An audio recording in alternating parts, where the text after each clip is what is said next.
Now, as I was working on the last Skylanders video, I had to turn to the wiki to try and find some Skylanders to talk about besides the one I already had. And while I was over there, I would notice something. Well, more like someone.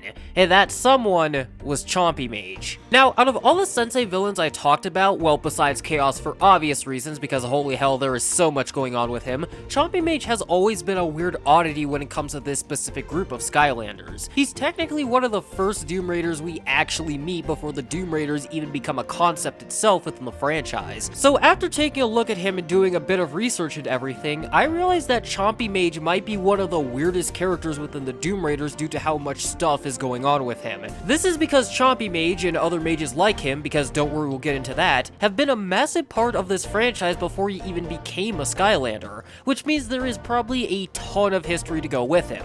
So that's what we're going to do today. We're going to take a look at the history of the Chompy Mage and dig up as much information about him as possible. So with that out the way, let's get cracking because we have a lot of things to sift through.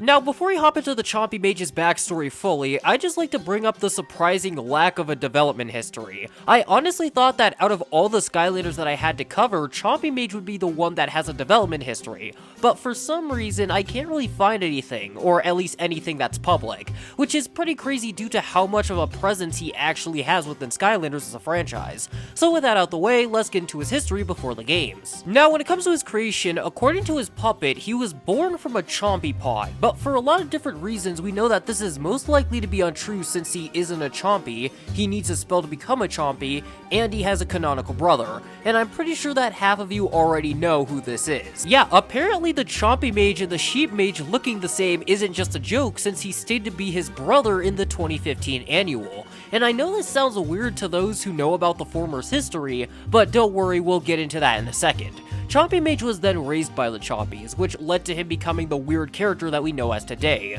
The Mage living the way of the Chompy and believing that Skylands would be a better place if everyone was a Chompy. But that just makes me wonder, why or how did the Sheep Mage get his obsession with sheep? I know it sounds a bit odd, but think of it this way. If they both came from the same pod, grew up in the same place, and were raised presumably by the same group of Chompies, then why does Sheep Mage have such a strong attachment to sheep instead of Chompies? This is why I believe him being born from a Chompy pod is just wrong. Him being raised by the Chompies is something I definitely do not doubt because crazier crap has happened and explains why he's kind of loony, but I wonder if there were actually born, well, the normal way, something just split them up, and they just aren't aware of each other. Now, I did a bit more digging and dug through all the voice lines that are up on the wiki for both Chompy Mage and the non-existent Sheep Mage one, so I kinda had to try and re-remember them. And there is absolutely nothing about the Sheep Mage in the Chompy Mage's dialogue across every single game he makes an appearance in. And Chompy Mage isn't even in the back of the Sheep Mage's mind. But there's one thing that I haven't brought up yet regarding these two characters. They both use puppets in the exact same way. This makes me believe that they were both raised together at one point before eventually getting split up somewhere during it, which gave them both their puppeteering skills while they could both develop deep loves for sheep and chompies, each in their own different ways. This is all mostly speculation, so take it with a grain of salt, but these two being brothers and being so similar in the way they act, while one is stated to be raised by chompies and the other is most likely not from what little we know, kinda screws with this a lot, but for now we're just going to leave this as is because Jesus Christ, my head already hurts from trying to figure out what the hell is happening. Long before he made his appearance for the first time in Giants, Chompy Mage would eventually learn an illegal enchantment that could turn people into chompies, which he used on himself multiple times, which is probably the explanation for his multiple chompy forms. And yes, if the cards are anything to go off of, he has more than just his Jumbo and Fire form. Now, Chompy Mage would finally get involved in the games when he eventually made his first appearance in Willikin Village, but there's actually a story behind him getting there in the first place. Now, in the official strategy guide for Giants, the Chompy Mage was apparently on his way to an annual Chompy convention known as ChompyCon, but he got lost, and since he didn't want to get directions from anyone, he pretended to move to Willikin Village like he wanted to be there in the first place, which he did not want to be in the slightest. Now, having a whole year to wait for the next ChompyCon, he figured out that he might as well stay at the village, practice his magic for ChompyCon, and then go there next year. But there would be one small problem. See, the Chompy Mage was using his magic to summon Chompies, which were a really big problem for the Willikins, and when they tried to stop him, he would just switch from the Willikin world to the real world or vice versa to avoid them.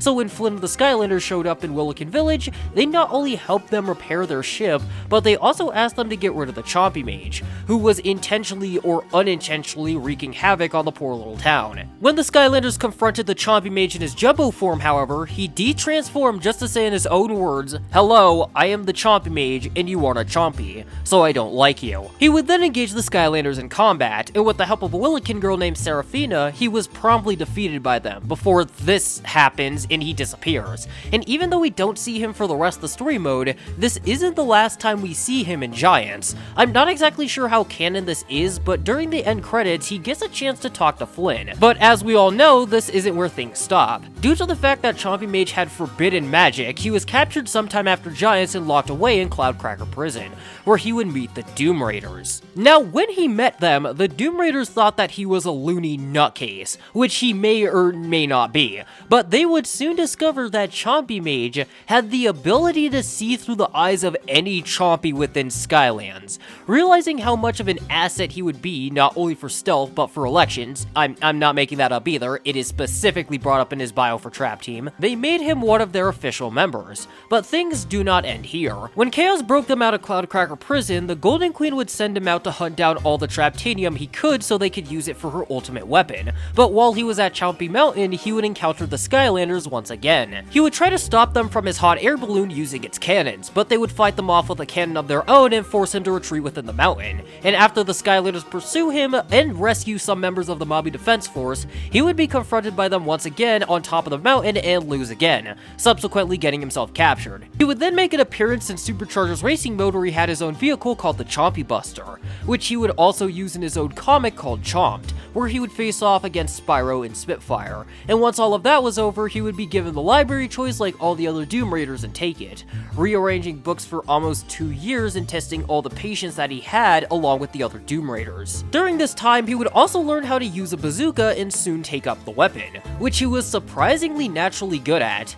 and he would go on to teach others how to use it as a bazooka sensei. And this is pretty much where his story comes to an end. Now, the only thing I have left to say is that Chompy Mage may be the most broken character in Skylands due to the fact that he could see through the eyes of every Chompy in Skylands.